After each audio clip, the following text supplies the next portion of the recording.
you make a round of my buddy Jim Ventura, who was the second salesperson we ever hired at Massey Knakkel. He tells a story that, he called everybody in his territory. Nobody wanted to sell. He said, "Hey, Bob, what do? I called everybody. Nobody wants to sell." I said, "Go call them all again." Called them again. Comes back to me, "Bob, I called everybody. Nobody wants to sell." I said, "Go call them again." Comes back to me, "Bob, I called everybody. Nobody wants." I said, "Go call them again." They said, "Hey, you know what? Two people wanted to sell." And the next round of calls, five people wanted to sell. And it's cumulative. It's like the Stonecutter's creed. The Stonecutter's creed is pound the rock. And if you think about that, the stonecutter comes into the shop, has a big stone in front of them, takes the mallet, whacks that thing 99 times, nothing happened. 100th one, boom, rock splits in half. And to the casual observer, they're going to say, "Oh, that 100th one must have been different somehow. Maybe it was a different mallet. Maybe it was a different angle. Maybe he hit it harder." But the stonecutter knows that the reason that 100th one worked was because of the 99 that came before it. And in the same way, you got to make all your calls. You got to send out your emails. You got to do your hard mail, create your content, be on social media, go to networking events.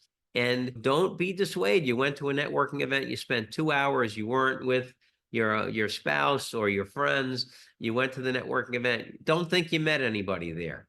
But this is a cumulative thing. You got to keep doing all these things. And, people try, my coach, Rod Santomassimo, always says, "BK, well, what's your ROI on that activity?" ROI being return on involvement. And I say, sometimes it's really, really tough to know. Like if I go and give a speech to 100 property owners, I know that's a positive thing and that's going to come back to me. If I go and give a speech to the National Association of Realtors Long Island chapter, is that going to come back to me? I mean, rarely does somebody call and say, "Hey, I saw you give a speech 8 months ago at the Harvard Club and I want to hire you to sell my building." It's probably they're just going to call and say, "Hey, I want to talk to you about my building." You don't really know where this came from, but it really is the cumulative impact of doing all these things regularly. And like the stonecutter, you keep pounding the rock, and before you know it, good things are going to happen.